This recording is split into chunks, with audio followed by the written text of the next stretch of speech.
E amadas, nesse tom solene que nós nos encontramos, eu quero continuar falando a respeito do capítulo 6, que nós não paramos, versos número 7, de Deuteronômio, claro, né? Só para dar continuidade, a gente tem mais 20 minutos para desespero de alguns, de algo. A gente vai falar e continuar falando então a respeito dessa responsabilidade sobre o ensino, né? Ou do ensino sobre a família. Verso número 7, então, vai dizer que deveria ser incutido na mente dos filhos o ensino, e os pais deveriam falar dia a dia na família, todo dia. Verso 8 e verso 9 está escrito: também a atarás por sinal na tua mão, te serão por testeiras entre os teus olhos, e as escreverás nos umbrais de tua casa e nas tuas portas. Isso quer dizer que o conteúdo deveria ser escrito em lugares visíveis para lembrar. Mas isso aqui é figurado, não é, irmão? É figurado. Hoje na geladeira. A gente sabe que os crentes tinham lá o hábito de colocar quadros, quadrinhos, né? Versículos bíblicos. Minha mãezinha, por exemplo, tinha lá quadrinho de madeira talhado, né? O Josué 24:15, eu e a minha casa serviremos ao Senhor, era um desejo dela. Isso se cumpriu com muita labuta dela, com muita lágrima, oração, exemplo e etc. Então, a casa dela, filho, esposa, esposo e os filhos, né? Eu e mais, eu fui o último, mas as outras também. Então, a minha mãezinha, ela colocou isso lá, e aí na casa dos crentes tinha bastante esses, né, os quadrinhos e tal. Isso é figurado, irmãos. O que quer dizer aqui? Atarás por sinal, ou seja, as palavras. Atarás por sinal na tua mão. Tudo que nós realizarmos, tudo que a gente, todos os nossos feitos, tem que ser pautado pela palavra de Deus. Tudo que a gente realiza, esse é o sentido, tá certo? Será por testeira entre os teus olhos. O nosso entendimento, o nosso pensamento tem que derivar de princípios e valores bíblicos. As categorias de pensamento, de entendimento, porque é daqui que vai surgir as atitudes e o estilo de vida, tem que surgir, tem que vir da palavra de Deus. Esse é o sentido. Colocará entre a tua testa, né? Por testeira entre os teus olhos, e as escreverás nos umbrais de tua casa e nas tuas portas. Ou seja, o nosso lar tem que ser, irmãos, visível, tem que ser patente, que ali se vive a palavra de Deus, que ali é um lar cristão, tá certo? Quem entra pela porta tem que perceber que a forma de viver, a respeitabilidade, a convivência ali é uma convivência cristã, é um lar cristão, onde existe paz, onde existe valorização dos indivíduos, onde existe ali a questão de um lugar terapêutico. Como a gente está falando que o lar é o quê? É a igreja, não é? Então o que deve existir na igreja, essa comunidade estendida, deve existir em casa a mesma coisa. Deve ter pregação na palavra na igreja, louvor, oração, cuidado mútuo, tudo isso na igreja tem que ter em casa também, a mesma coisa. Tem que ter pregação. Culto doméstico é uma coisa que parece que foi extinto do lado dos cristãos. Culto doméstico, olha só, isso a gente percebe que é ensino bíblico por toda a vida. Então essas coisas que a gente às vezes vai considerando como um detalhe insignificante, são esses detalhes que fazem toda a diferença no final. Sempre são os detalhes, irmãos. A gente às vezes sempre espera ou acha que o que vai mudar e o que vai dar resultado é algo grandioso, é um feito. Não, são os detalhes, as coisas mínimas da vida, não é? Por exemplo, a convivência. O que faz a diferença em uma convivência? Por favor, dá licença, obrigado, desculpa. São coisas simples, não é detalhe? Tira esses detalhes de uma convivência. Fica insuportável, não fica? Briga, discussão. Então são os detalhes da vida, é o que vai dar resultado no final, juntando tudo isso. E a Bíblia é a Bíblia de detalhes, de ensino detalhado, melhor dizendo. São de ensinos detalhados. E é o que está aqui, tá certo, irmão? Então a gente percebe que a Bíblia, ela dá essa importância enorme para o ensino. A página 20 do livro, quando vocês pegarem, vai estar lá um título assim: Pentateuco como recurso pedagógico. O que o judeu fazia era a partir da Bíblia ensinar tudo. Ensinava-se matemática a partir da Bíblia, geografia a partir da Bíblia, história a partir da Bíblia. O que mais aí? As matérias aí. Português, no caso literatura, escrita, alfabetização e etc. A partir da Bíblia. A Bíblia é a fonte, ou era a fonte do povo judeu para o ensino, irmãos. Tá certo? Existe um sistema pedagógico chamado de trivium e outro de quadrivium, que é interessante. Tem uma escola no Rio de Janeiro que ela usa esse sistema, né? É chamado de Frones. Eu até estava vendo lá, entrei em contato com eles para trazer uma franquia deles para cá, para a gente, né? Pegar aí todo o sistema de ensino, era proposto lá para nossa comunidade lá. Eu considero que e eu queria trazer, porque eu acho, irmãos, que toda a igreja tem condição de ter uma escola. Ensinamento formal, reconhecido, tudo certinho pelo MEC, né? Só que aqui, esse sistema de trivium e quadrivium, é você pegar a partir da Bíblia, os ensinos bíblicos, e você ensinar tudo, matemática, física, português, história, geografia, a partir de princípios bíblicos. Inclui música, inclui arte. Esse ensino tem se perdido ao longo do tempo, irmãos. Hoje se prepara nas escolas gente para mercado de trabalho, ponto final. Como seria um ensino a partir da Bíblia? Dando uma aula, por exemplo, de matemática? Você usaria, por exemplo, o livro de números existe lá muito, por isso que é livro de números, porque há muita contagem, censo, né? É um censo, números é um livro de censo. Então você usaria a Bíblia pegando todos os princípios de matemática que está lá. Tem números, tem contagem, tem divisão, tem uma série de coisas, divisão de tribo e etc, né? Subtração, tem tudo, o princípio tem. Então a gente fala assim, nossa, exatas, física, química, a partir da Bíblia tem. Paulo vai ensinar, um é a carne dos peixes, um é a carne dos animais, um é a carne do ser humano. Diferente. Isso é o que? Biologia, não é? Então a Bíblia tem, ela não foi escrita nesse propósito, mas tem o judeu fazer isso, ensinava assim. E ainda a igreja, na reforma, com Calvino, também fazia isso. Quem cria as universidades? Quem criou as escolas? Foram cristãos. Isso não foi ímpio, não foi um governo bem intencionado. Tudo que existe na sociedade, não, vou tirar essa palavra, mas quase tudo que existe na estrutura social hoje foram criados por cristãos. Cemitério, lugar onde se dorme, o termo da palavra, cemitério, lugar onde se dorme. Isso é um conceito cristão. Quando morre, se dorme. Os cristãos, na época da perseguição, naqueles primeiros 300 anos da igreja, os cristãos eram mortos assim aos montes, jogados tudo quanto é lugar e deixados na rua. Os cristãos, os irmãos vinham, porque acreditavam que o corpo deles eram também dignos, não podia ser jogado como um animal, por exemplo, começavam a enterrar. Criaram-se os cemitérios, os lugares onde se dorme. Cemitério.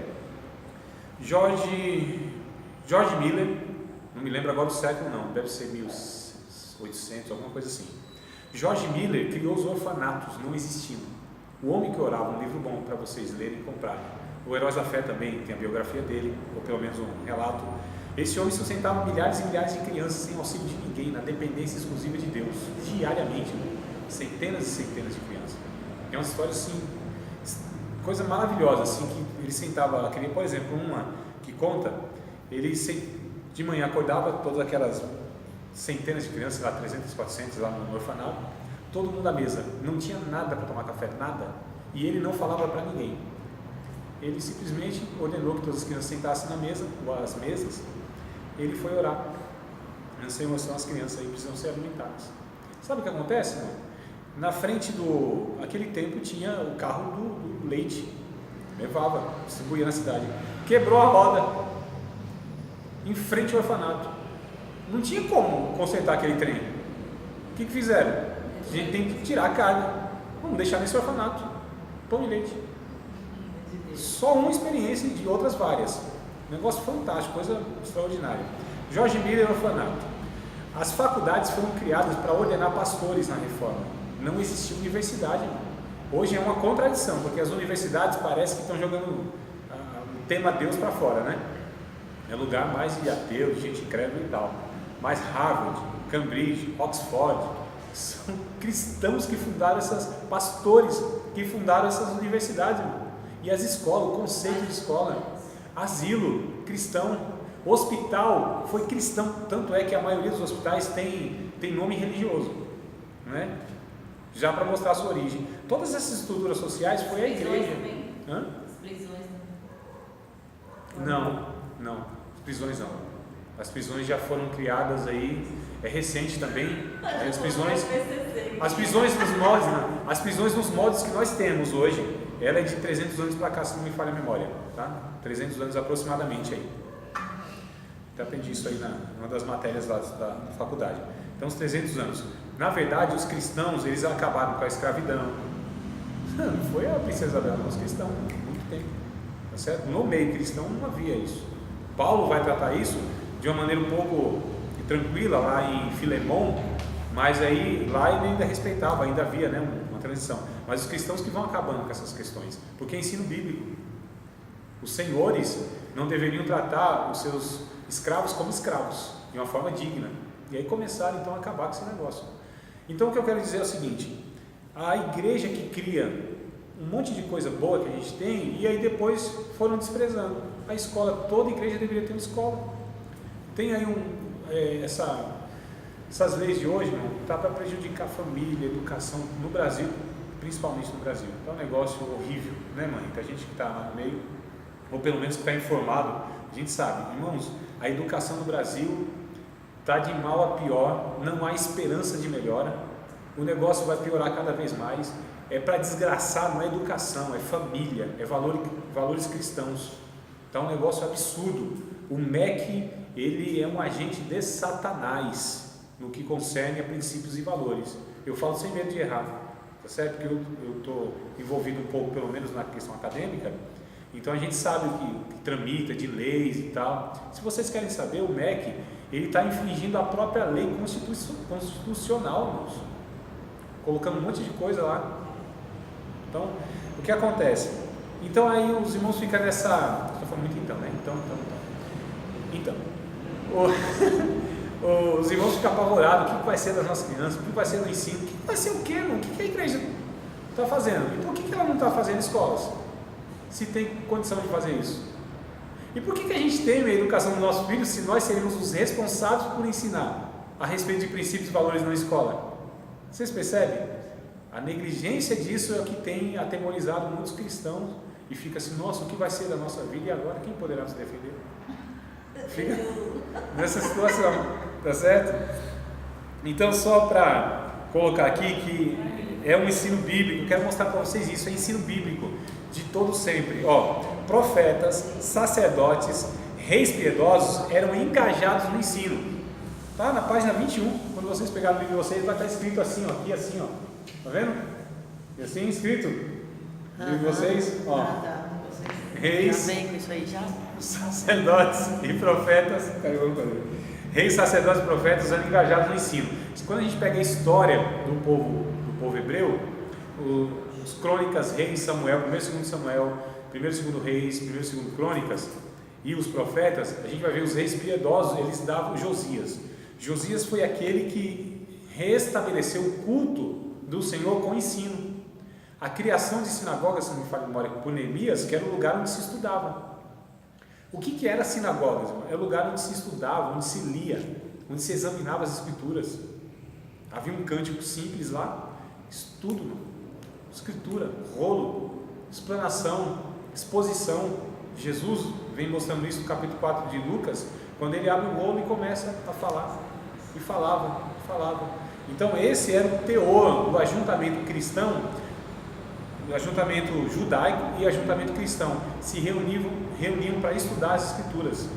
Isso era Antigo Testamento, Novo Testamento, cartas paulinas, a igreja na reforma.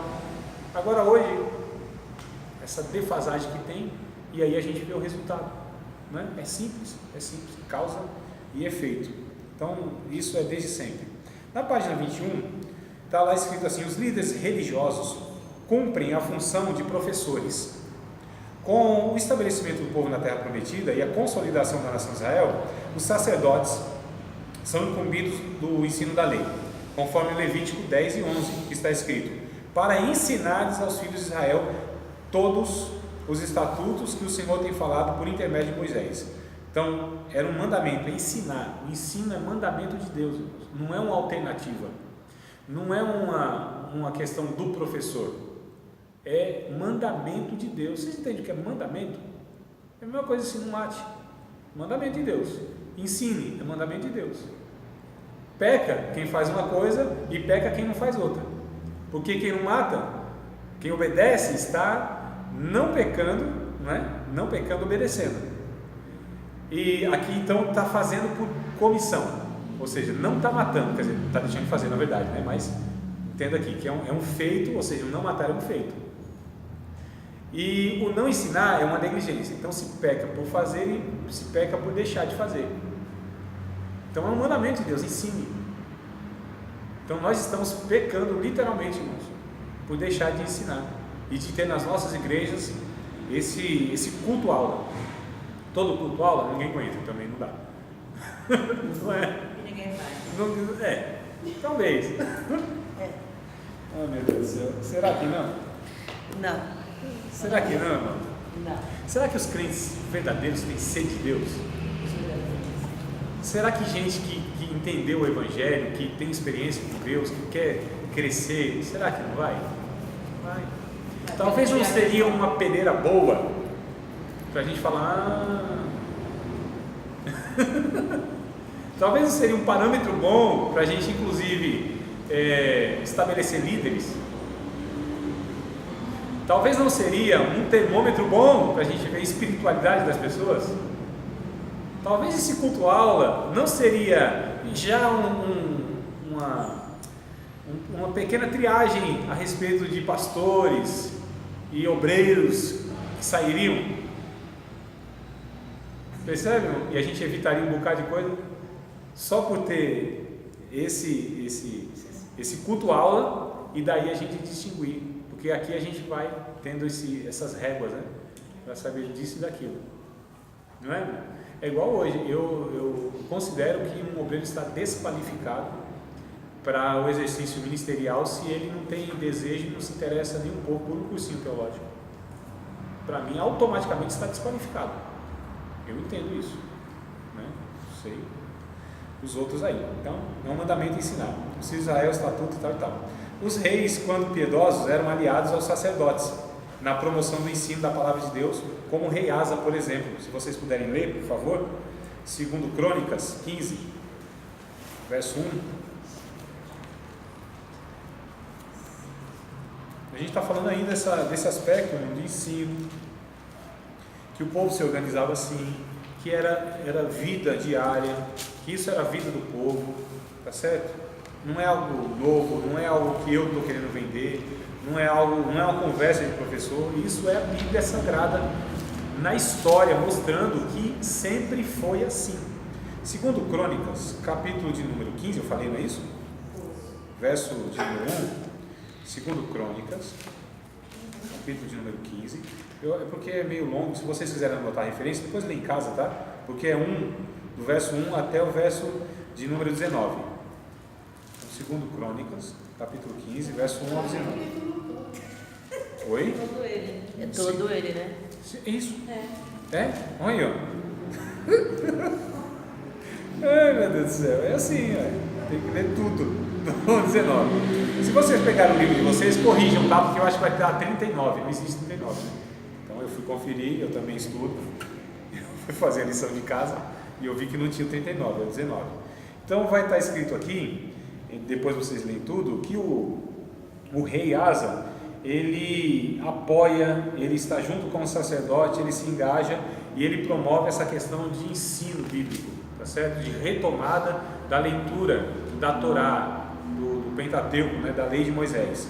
Então, o sacerdote, o rei, mais tarde os profetas assumiram o papel de instrutores, de ensinadores. Tanto é que fundaram uma escola chamada Escola de Profetas. A gente vê lá isso em 1 Samuel, né? Primeiro e 2 Samuel. Se não me falha a memória, está lá, Escola de Profetas. O que se aprendia lá? Se ensinava a ser profeta? Não, a pessoa já era profeta, só que precisava de uma instrução, tinha que conhecer a história de Israel, tinha que conhecer o povo, a cultura, tudo, irmãos. Então o profeta, ao contrário de hoje, o profeta que se denomina profeta hoje, é um alienado de Bíblia, não é? Despreza a Bíblia totalmente, é um contrassenso, é uma contradição enorme, porque o profeta bíblico, ele tinha uma escola de profetas, e o profeta era aquele que sabia a palavra mais do que qualquer um, irmãos. Olha que contradição. Então hoje os denominados profetas, Revelação.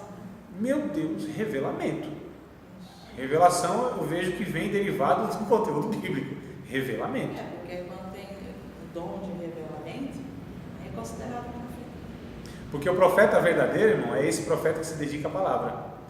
Deus vai usar ele para profetizar? Sim. O conteúdo bíblico vai sair da boca dele. Isso é fato. Porque profeta, biblicamente, neotestamentário, que eu entendo, é o pregador.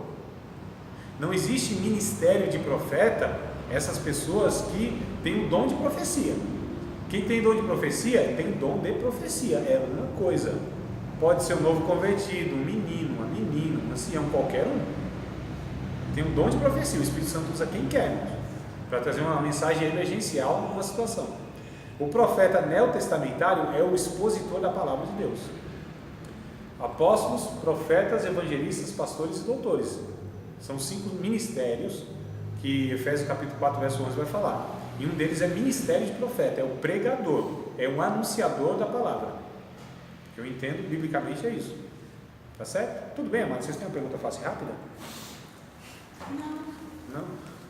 Não? Então a gente está ensinando